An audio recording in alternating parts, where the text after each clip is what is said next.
Shush! It's time for The Shelf. Whangarei District Libraries Radio on Beagle Radio. Oh! Tēnā koutou katoa. Welcome back to The Shelf, a radio show for Whangarei District Libraries on Beagle Radio 88.1 FM in Whangarei and online at www.beagleradio.co.nz. If you want to get in contact with the station manager, please email info@beagleradio.co.nz. My name is LJ. I am a cataloguing services librarian at Whangarei District Libraries, and I have a very special person in the studio. If you are a OG Shelf listener, introduce yourself. I'm back. Kia ora, everyone. I'm Zahna. Yeah, I was just trying to say hello in all the languages that I've learned. Annyeonghaseyo, konnichiwa. What have I learned? It's hard. Where have you been? But, yeah. Tell everyone where you have been. Well, I was at the library last year, Yeah. and then sadly and also happily ended that and went overseas with my sister. We went to the Philippines, Thailand, Laos.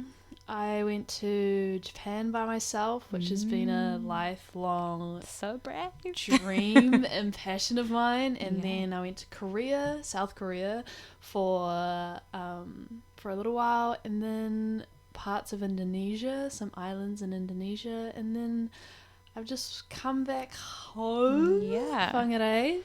And you're with us for like a month in the library. So just a little we time. thought that we'd get you on the show. And I'm excited we to be missed here. What was your highlight before we get into it of all of the things that you've done? And put you on the spot.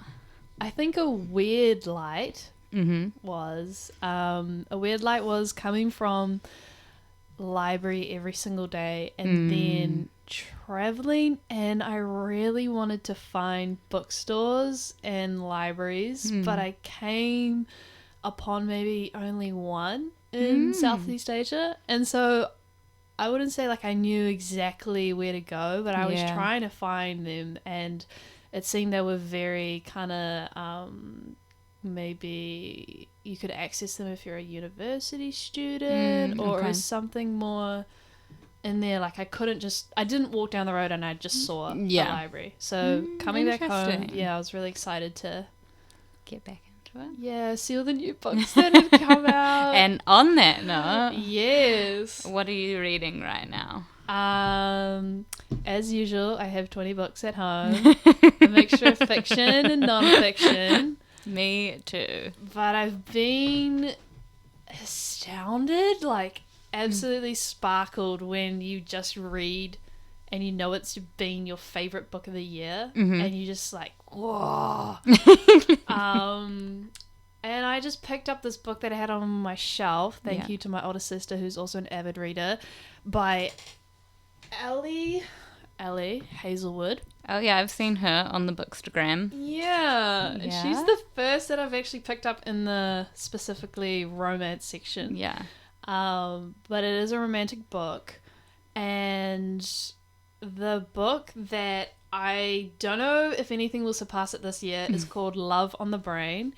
What do I like about this book? I like that, well, it's female character, and some books I feel the female's maybe portrayed as like a damsel, right, and like comes to be saved by the man, like the stereotypical when we say romance, what we think of. And this is very different. So she's a scientist, she works for NASA, she's like it's very also relevant because she's, you know, not fully respected by her co-workers, maybe in anyway, but it's very empowering for a woman who's into science and maths and engineering. So she fully embodies that, and also just a beautiful, respectful romance. And what got me is it was exactly my comedic sense. Yeah. I've never ever felt that in a book, that I was laughing on every second page, and I just like threw down the book like on the bed, like cracking up by myself and coming to tears. And I was just, fully surprised that I could have that experience with a book. So that is so cool. Yeah. And if, as a listener, you are interested in romance and learning more about the value of romance, Carly and I did a Valentine's Day episode where Carly did a really good little segment on romance books and why it's an important genre and we shouldn't just write it off. So if you're interested, you should go and listen to that. Nice. Well, that's beautiful. That's what I'm reading at the moment. So LJ, what cool. are you reading? I'll take the mood down as always. I just finished reading a great book, and I think I'm the first person in the library to read it. So I'm returning it today. So pop a hold on it. It is called readme.txt, like TXT, like a file type kind of name, and it's a memoir by Chelsea Manning. So you might if you're my age or older, you might remember there was a big leak of classified documents. I think it was like in the early 2010s, and Chelsea Manning was arrested for it, and in 2013 was sentenced to 35 years in military prison, but it basically blew the top off the Iraq war and like turned the public opinion at the time kind of from like what we're doing is good to what we're doing is bad in a very simplistic way. Obviously it's a lot more complex than that, but putting it in very simplistic terms. And yeah, they wanted to basically, she had many charges against her, but they essentially wanted to charge her for treason, which, spoiler alert, they were not able to do. There was no proof that there was any malicious intent or that she'd gone out of her way to aid the enemy in any way, or that the material that she'd actually released had done that. It rather just kind of not made the United States military look good was basically the gist of it. But it was incredibly brave. I mean, she's only a couple years older than me, so I said to Zahna on the way over here that I think it was really interesting reading a memoir from somebody that is kind of around my age, and then to be like reflecting at the different years that she's talking about. It's not just about the leak. That's kind of why she's she gained notoriety, but it is about her life. It talks about her childhood, her motivations for joining the military, and a little bit about her life afterwards. It is mostly covers like her imprisonment and the trial and stuff like that, and her time in Iraq. But it's interesting to read from someone that is around my age and think about like what was I doing in that year and stuff like that. Nothing half as amazing as what or crazy as what she was up to. But yeah, the writing in it is really good. And yeah, I would just she also transitioned in military prison, which is like quite a scary thing to do, even just like out in the world. So I can't even imagine what that was like in prison. So I really recommend it. And then I have just started another beautiful light read. I mentioned Vincent Bevan's other book, The Jakarta Method, on the podcast few months ago, and this is his latest book, which is called If We Burn: The Mass Protest Decade and the Missing Revolution. This one's a little bit more like narrative nonfiction than the last one I read of his was. The Jakarta Method was very like, these are the dates and like this is what happened, whereas this, he's sort of trying to take a story. So it's basically, in a nutshell, it's about the decade from 2010 to 2020. More people took part in protests than any other point in human history, but yet majority governments around the world have been edging closer and closer to the right, sort of in opposition of like what these protests are kind of going for. And so he's trying to investigate why that is, basically. Right. And I can't tell you yet because I've only just started it.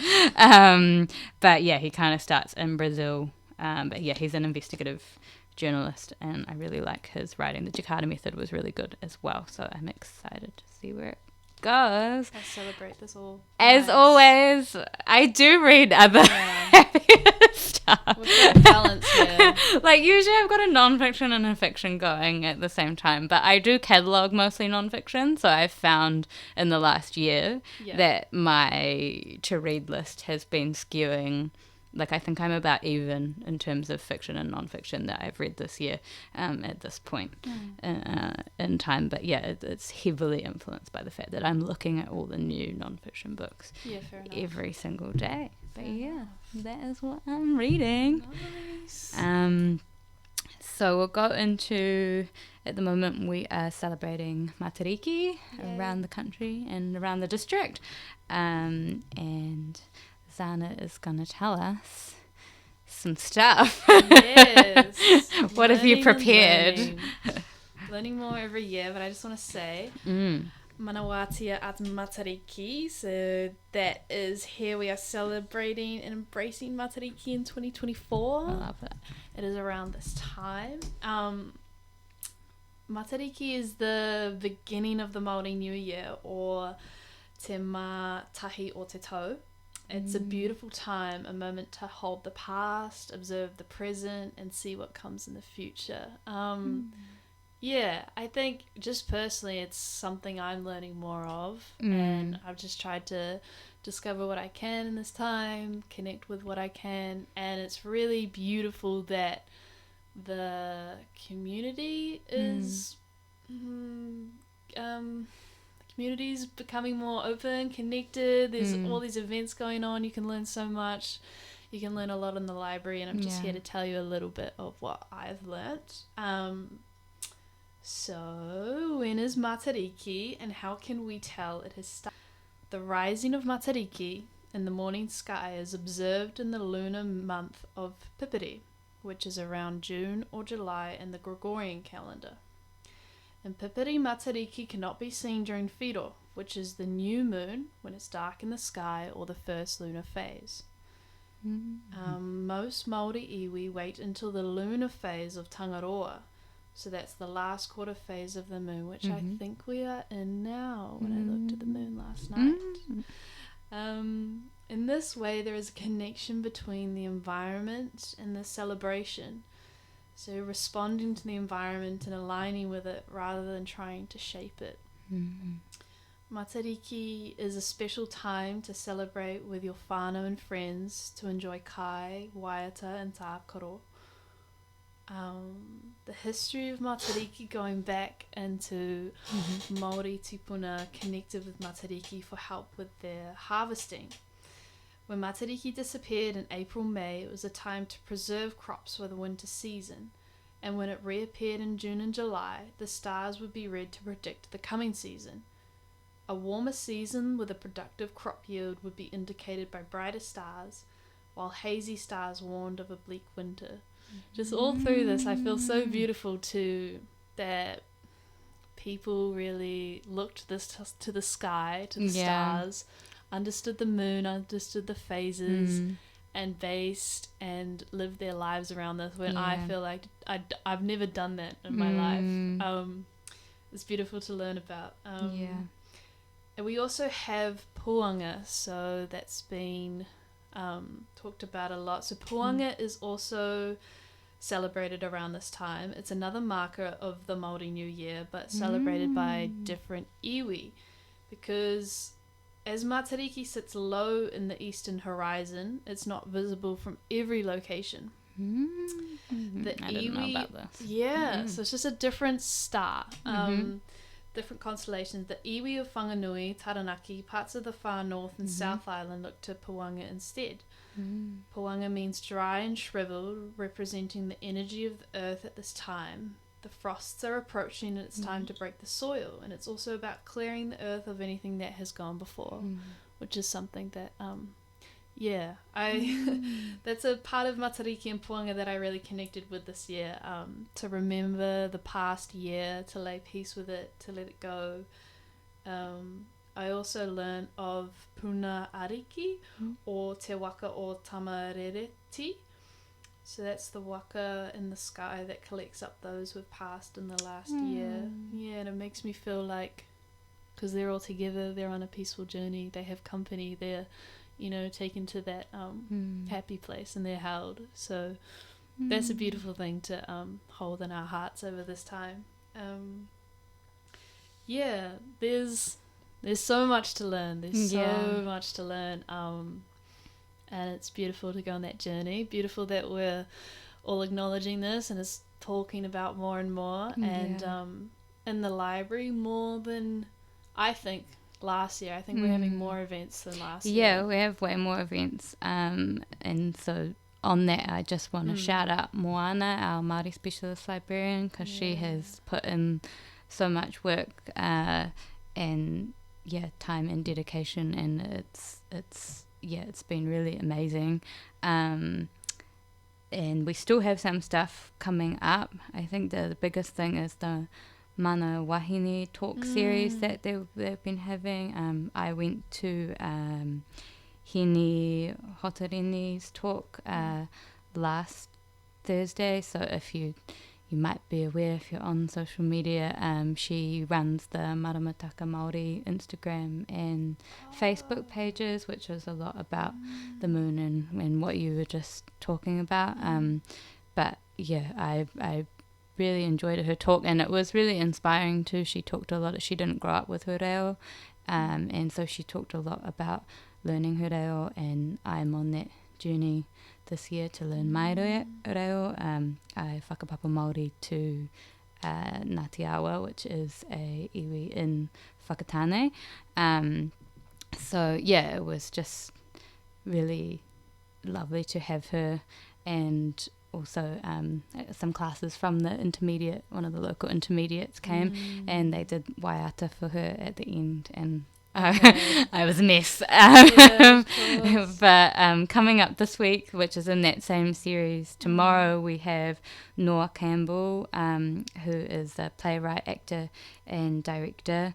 And so that's 10 to 11:30. It's free, you don't have to book. It's located in Te Whangarei in the Whangarei Central Library, which is upstairs, where we house our Māori collection. So yeah, come along to that if you can't and can. And next week we have Raewyn Tipene, on the 27th of June. She's the founder and CEO of He Puna Marama Trust Group, and all these women that have been, Pauline Hooper was also earlier in the month, but all these women that have hapu and iwi connections in the north. So that has been really cool, and so definitely come along to those last two, because Moana has put in lots of work, and also it's just a beautiful thing. There's more, but wait, there's more. So we've also had some amazing music for Puanga Matariki in the library. There was some earlier this morning, but there's 2 dates left for that too. No, there's not. There's 1 date left for that. Next Wednesday, 26th of June, 10 a.m. to 10:45 a.m. That is upstairs as well, in Te Whangarei. And then once you've done that, you can come downstairs. If you haven't been in to see it yet, we've got a shed sort of a thing, structure, in the front of the library, upon entrance. If you haven't come and seen it, come and see it. Josie Selkirk has done the amazing art, and that's a partnership with Creative Northland that we've done. And you can come along to the workshops and put up your own art. That's free as well. The next one is tomorrow, 10:30 to 12:30. So you can put your star up and add to the mural. It's really neat, but even if you don't want to add to it, just come and see it. It'll be there till the end of the month. You go inside and it's got, have you been inside it? It's got UV little UV lights and everything glows. So if you want to glow too, wear your white. But it's really neat, and just a really cool community feel. The kids have been loving that one as well. Yes, I think we've got that to the 30th. There's a lot. And also Matariki fun times, like there's just kids things, music. So there's Matariki fun time on Tuesday at Tikipunga next week, 10 to 10:45, and then Wednesday and Thursday next week there will be Matariki. But I think all month long, all the fun times, they have been incorporating Matariki stories. I know there's weaving workshops, but I know that they are solidly booked out as they are every year. But just know it's a thing. I told my mum, and she's interested for next time. Keep your eye out for next time, because it gets really snapped up. And then the other big one that we've talked about a little bit on the podcast already, we had Verena on last time from Volunteering Northland, but the volunteer fair is this Saturday 9 till 12:30 at the Whangarei Central Library, which that's that was big last year. It was massive last year, and probably be massive again this year.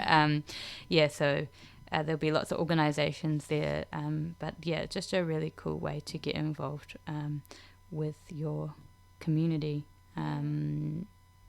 Which is what it is. It's really gorgeous. Like it's I don't know, just a little bit like there's all the stalls. I guess you talked about it last time, but just last year I was really surprised. There was dancing, music. It felt like a community day inside the library. Like everyone was just. Yeah, it is for sure. I think it's one of our biggest things that we host. So we are gonna go for a little break for a song. If you're new here, I set myself a challenge when I first joined the podcast to do at least one book themed song every episode, which is getting increasingly more challenging, I won't lie. I don't know if this is cheating or not, but the song that we're going to play is Violet by Hull, and I read a book earlier in the year called Little Fish by Cassie Plett, which we have in the library, and the main character Wendy listens to this song in her headphones, so I say that it counts. It does. So we'll see you soon.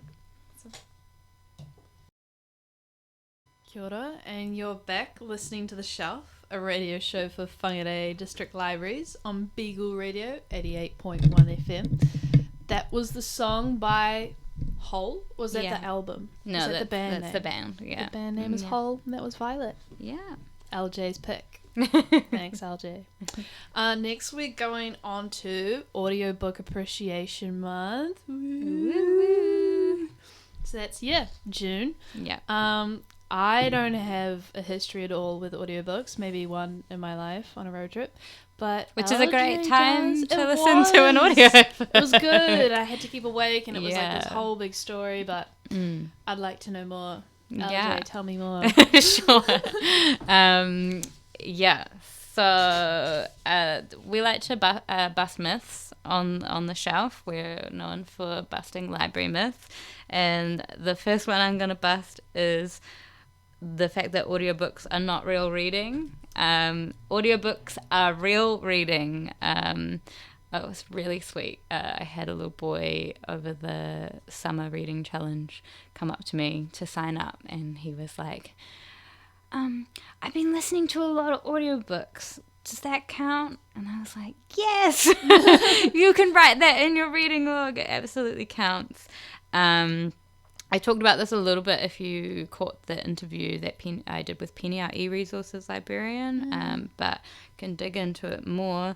They are an accessibility tool like anything else, like any alternative format to a physical book. Like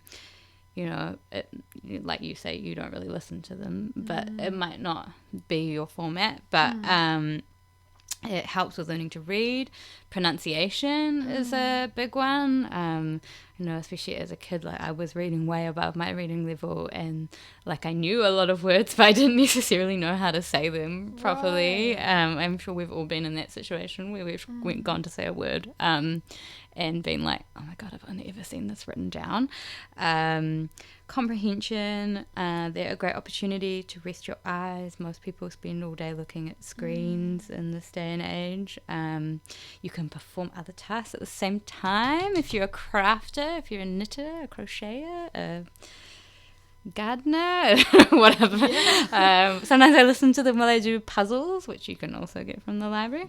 And it can help with focus as well, and I have mentioned this before, but I have ADHD, and sometimes, especially if I'm reading my heavy non-fiction books from earlier, depending on the writing, sometimes I can find it a little bit difficult, like I still struggle with focus. And so if I'm working with a material that's a little bit more dense, I will do like a dual. I will listen to the audiobook while I'm reading the book, and I thought that was some like genius thing that I had come up with, but apparently in the neurodivergent community, often people with ADHD, that is a tool that a strategy that people use to help them focus. So I was just like, boom. I'm just blowing. Yeah. Thank you. I will take credit for that. No, I can't take credit for that. That's a great idea. But yeah, I do find it handy when I'm struggling with reading, which is not always, but sometimes. But also as well, it's rich into oral storytelling too. A lot of indigenous cultures around the world have like oral traditions, storytelling, stuff like that. So to sit and listen to someone else tell you a story is kind of going back to indigenous ways of doing things, or original way of doing things. But also with the accessibility tool, I have a personal story from a library user, and also a friend of mine, and she's given me permission to share. So she is profoundly deaf, and she recently, about 5 months ago, had a cochlear implant put in, and so she was advised to use audiobooks to basically train the brain. So she was using audiobooks that she had read, like to process sounds. I mean, like training the brain to, you can, cochlear implant help you to hear, but you have to relearn what it is kind of that you're hearing. That's definitely not the scientific technical language, but so she was using audiobooks that she'd read before, because her brain was already familiar with the story and would be able to recognize what she was hearing and make it easier for her to understand. And she was also able to use the audio speed as a way to track how she was progressing, because if she started to notice the pacing was feeling quite slow, she knew that meant she was understanding things more clearly and could turn the speed up a little.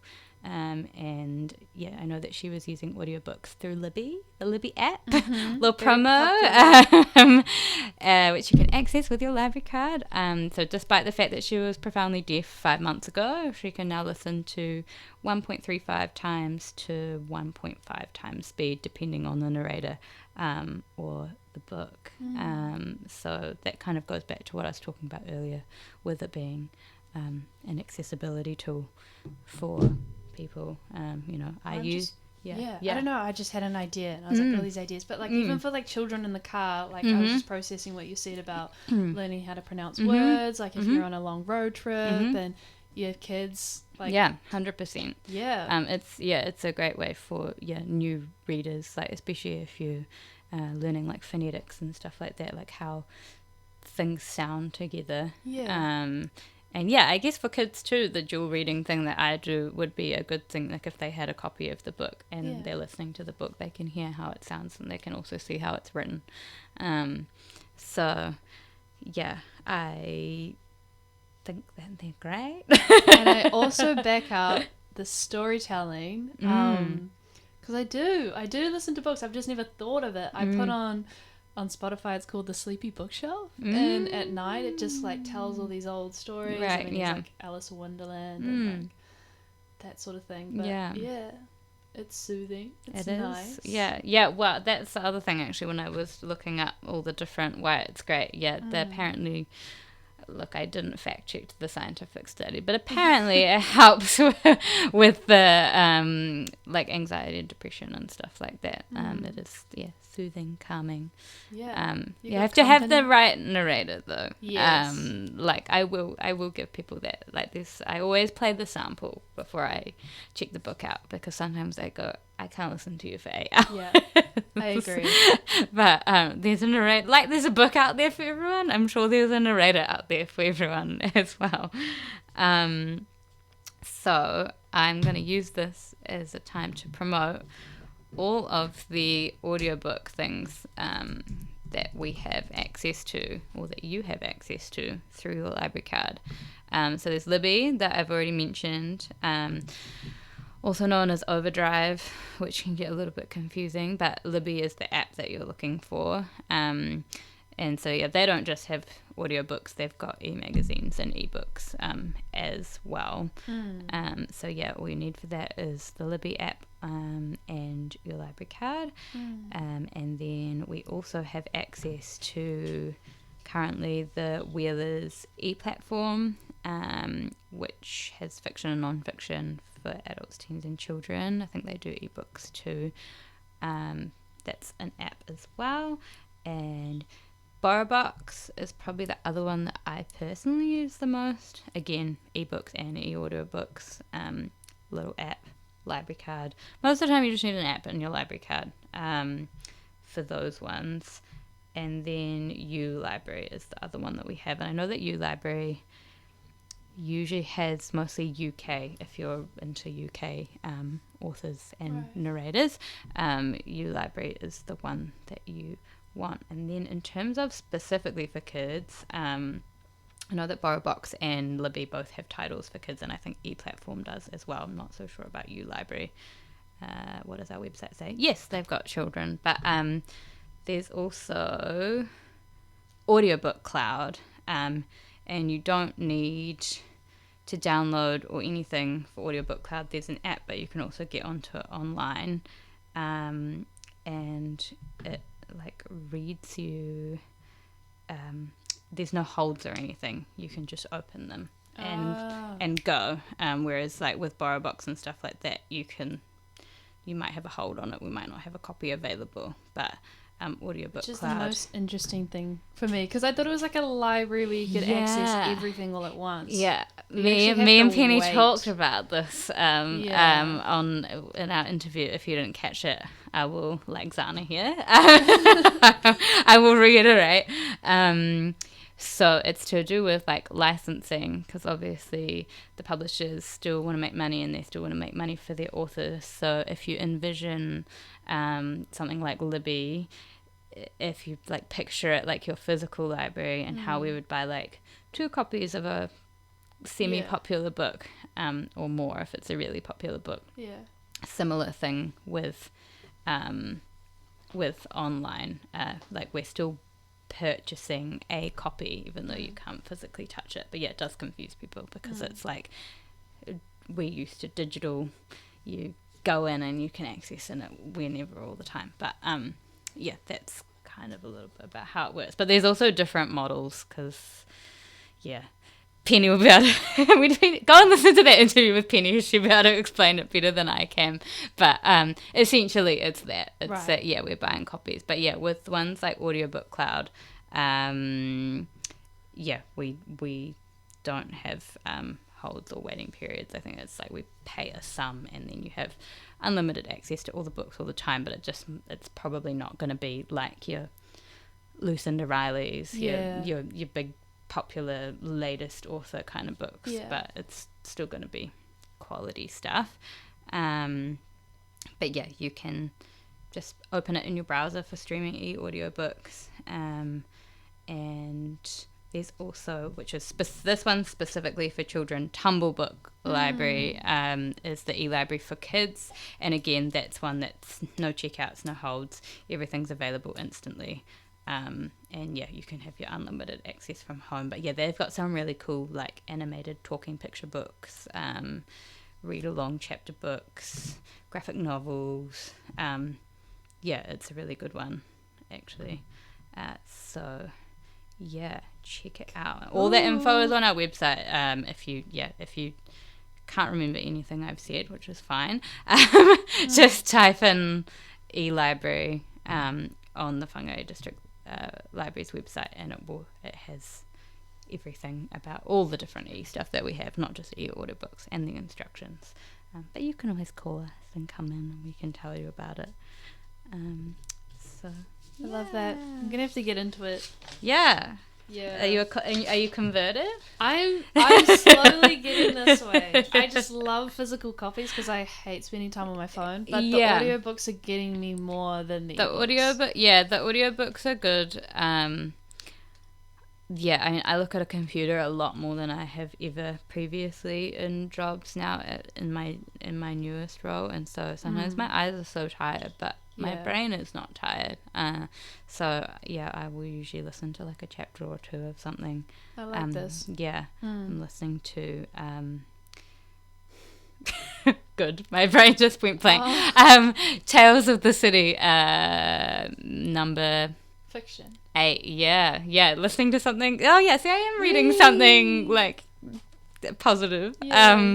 Marianne and Autumn. I've talked about Tales of the City before on here, but it's very exciting because he just released a 10th book in the series, 10 years after the last one. So that's a long series. Yeah, it's been going since the 80s, I think. Yeah. It started as a newspaper column, but I'm listening to Marianne and Autumn, and it's like he narrates it.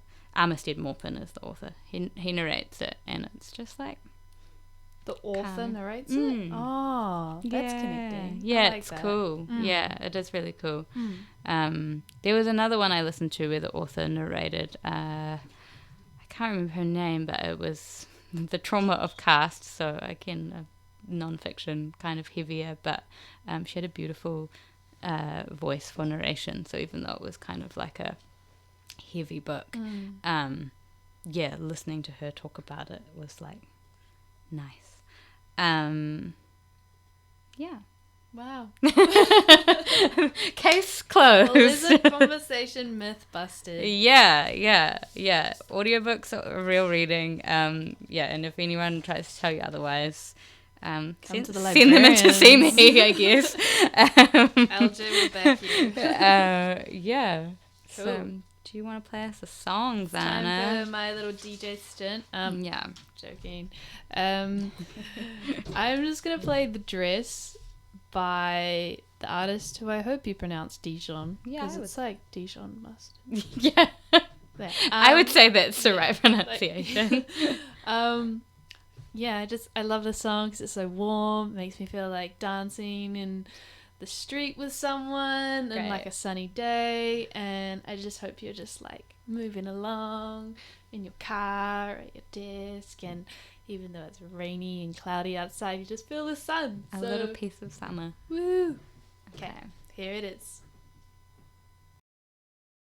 You're listening to The Shelf, a radio show for Whangarei District Libraries on Beagle Radio 88.1 FM Whangarei and online at beagleradio.co.nz. That was The Dress by Dijon, Zahna's pick. And we're going to induct you into a new segment that we started since you've been gone, called Roasting the Classics. As always, you're allowed to love the classics. This is not us saying that the classics don't have value. This is just funny. And this week, shout out to Andy, actually, because this was Andy's pick. One of our other DJs, he was like, I wonder if there's any 1-star reviews of The Cat in the Hat by Dr. Seuss, and turns out people have really strong opinions. That's amazing. About The Cat in the Hat by Dr. Seuss. So take it away, Zahna. Okay. So let's all just imagine the cat in a hat for the moment. You know, your childhood story. All right. Yeah. OMG. I forgot how much I hated this book as a child. It gave me a sense of anxiety back then over the lack of control the kids had over the totally insane cat. After reading this book to Alana for the first time, I realized that he is not in any way jolly or fun or amusing.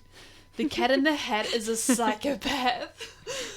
I'm not sure what the moral of the story is. What's the purpose? Is it a lesson in never leaving your children at home alone? A reminder that you should never open the door to strangers. This book is a nightmare and a major head trip. Wow. Wow. Yeah, and they all kind of were in that vein. So when I was little, this book always made me feel uneasy. The house gets completely messed up, the cat is emotionally manipulative, and the moral of the story seems to be that it's okay. I was so worried for the kids. They were begging the cat, and he didn't listen to them. Not even a real animal would make such a huge mess. The cat is so tall and talks so fast. He is like an adult who comes into someone's house with just kids there. The kids don't know who he is. He is a stranger. I wonder, wait, does the adult see the cat? No. I don't think so. No. The mum Right. comes home at the end and is like, what happened? And they're just like, nothing. Right. Yeah. Okay. Just wondered. Okay, third comment. I thought it was stupid when I was 4, and I still feel the same. Succinct and to the point. This book makes me tense. I distinctly remember turning more than one page at a time when reading it to my kids so we could get it over with. Stick with the green eggs and ham. Dr. Seuss can write much better. I hate to cut down a classic, but there you have it. Cut. I remember getting anxious as a kid when reading this book. Ugh, how are they going to put this house back together before the parents arrive? This cat is such a terrible house guest. I was a weird kid. Just getting worried for the characters. Yeah. Relatable. Yeah, there was kind of an overarching theme in most of the 1-star reviews. It made people anxious. Yeah, the freakiness. Strangers. Yeah, that was your first roasting the classics. You're welcome. What's next? What is next?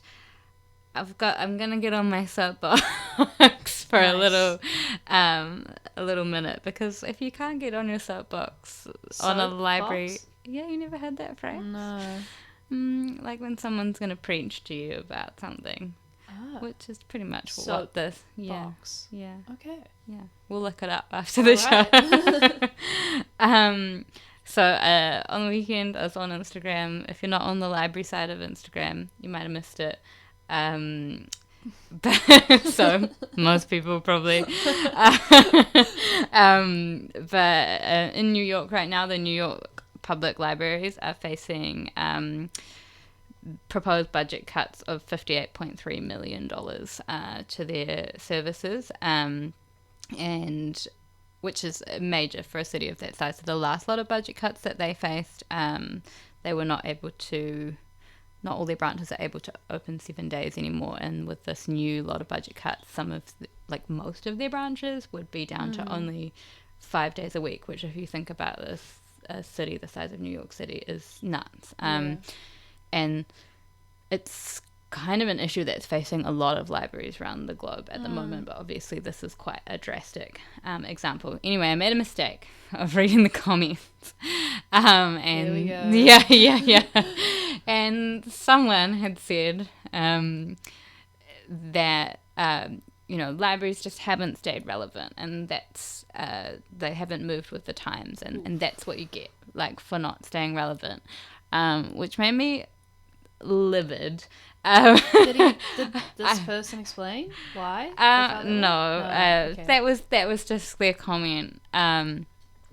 But it kind of reminded me of, I get that a lot. When you say to someone that you're a librarian, and we've talked about this before, but when you say to someone that you're a librarian, the library is even still relevant, blah blah blah, can you still get online, rah. Yeah. So Look here. Listen up. I think that a fundamental sort of overarching thing that a lot of people miss is that just what libraries represent. It's a freedom of information, and the internet has helped with that a lot, but it is a huge pillar in making a democracy. A democracy is that everybody in the community has the right and equal access to the information that they need, the materials that they need to make informed decisions, or just to have the same, it evens the playing field. And it's also what we call in the biz a third space, which is a dwindling thing in modern society. But a third space is basically somewhere that's not your home or your workplace, that you can just exist, and more importantly, where you can exist for free. I was going to say that. Like I will list for you on one hand the things that you would pay for at Whangarei District Libraries, and that is a small fee for printing and photocopying, but using the internet and the computers is totally free. Your bestsellers, which allow you to skip the queue on a popular book, that's like $3 a week, and that allows you to skip the queue, and that's it. 3D printing, if you're into that. 3D printing, if you're into that. And It's even like that is small really amount. cheap. Yeah. But everything else is free. And that's, books, audiobooks, not just these online ones that we've talked about today, but also like the physical ones that we have. We've still got discs. We've still got like playaways, which is like a little MP3 player that you pop a battery in. We've got jigsaws. The sheer amount of kids stuff that we've got, and even beyond like the physical materials, it's also all the programming, like all this stuff that we've just talked about for Matariki, which is like amazing stuff that builds community. That is all free to come and access at the library. Story times run year round. We have we've got the school holiday program events that we run that are free. We've got the mobile library bus that takes books to schools, to rest homes, to rural communities, like all of that stuff. It's not just about being able to access the books, even though it is about being able to access the books, like 100%, but it's also about that sense of community. That's a regular driver that somebody might see, like on the bus. You used to drive the bus, I know.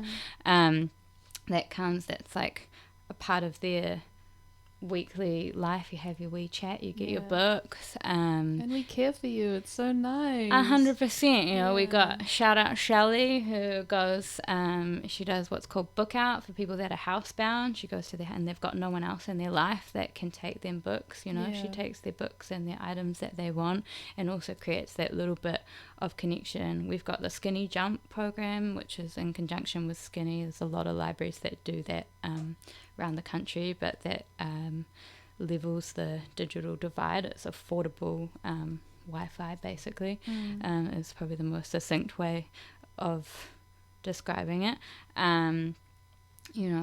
Magazines. There's How so much more relevant can they're you be? like they're so like it's so relevant. And I would We have say movies in the library. movie Beamer Film, screenings. which is a free streaming. Our DVDs are now free. Yes. Andy runs the movie screening events, and all that stuff. Like, I think I usually say to people, if you think you've never needed a library in your life, one, you're probably wrong, but but sure, if that is genuinely what you think, then you've probably been quite lucky. But more likely, we offer something that you're just not aware of, that you haven't thought about, and this is actually full circle moment, something that I heard on the New York Libraries podcast. The librarian is in, Frank, one of the hosts on there, he said, because I think in recent years there's been a lot of like, we're not just books, Right. and he kind of reframed that, and he said, we are books, we are about books, because we definitely still are, and we're about so much more. It's not a but, it's a and we're about so much more.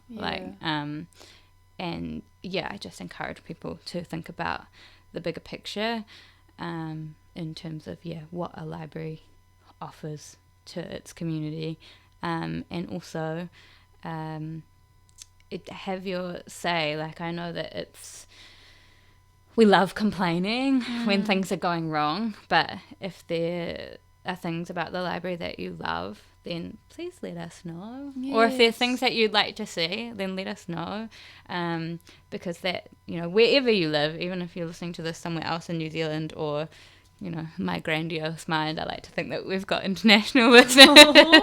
Wherever you are, put your little 2 cents into your local council and tell them that that is something that you want, that you love your library and you want to keep it going.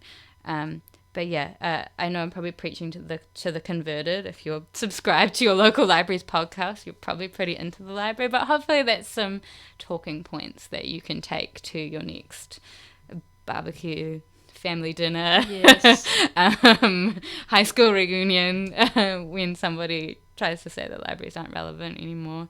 And we also do a lot in protecting physical media as well. That is another thing, because now the digital age has kind of leveled the playing field somewhat in some ways, but then there's stuff that can be removed from online, and there's now a big push towards protecting physical media. That's a really complex thing that we could dig into, but even in that, it's like, you can say that the internet has provided that democracy and that freedom of information, but not everybody has access to the internet. And again, that's where your local library steps in with their free Wi-Fi and their free computer usage, and the Skinny Jump program to even the playing field in terms of what people are able to access online as well as in their physical spaces. So protect libraries everywhere. Yes, please. All right. That pretty much takes us to the end. Have we got any upcoming events? What's happening at 116 this weekend, Zahna? Yes. Tell me, or not sort of 116 is you tell me about it. I'll Go let on, you know. you explain. So it's called Matariki. Yeah. Presented by Silo Theatre and 116. Imagine you come to 116, you put on some headphones, and you're basically going to walk around your local maunga, ngahere, or streets, mountain and forest, while listening to this original audio play. Maurito is a unique storytelling experience that weaves together the magic of theatre, your whakapapa to the stars, and to nature. This guided experience immerses you, the listener, in a playful and reflective sound play, alongside Te Kahui or Matariki, the star cluster of Matariki. So, just to explain this for a bit, you can either buy a ticket online, 116, or you can come directly here. $10. $10. It's on the 22nd, so Saturday and Sunday. And you come here and they will show you how to download this sound, and it's going to be playing for around 50 to 55 minutes. Go through a lot for Whangarei, learn more about Matariki, have this experience. The coffee shop's open, come meet some people. Awesome. That's just a gorgeous thing that's going on. Beautiful. Yay. Thanks for joining me, Zahna. Thanks for having me back. We'll always have you back. Our next show will be the 3rd of July. In the meantime, subscribe to our YouTube channel to catch up on previous episodes and some of the stuff that we've mentioned from past episodes. And like our Facebook, follow our Instagram, and they're all, if you search for Whangarei District Libraries, you will find them all. And they're listed on our website too. So I think I've got a song to play us out. Do I remember what I picked? Urban Heat has just released a new EP ahead of their upcoming album, and the song is called Like This by Urban Heat. Ka kite. Ka kite, everybody.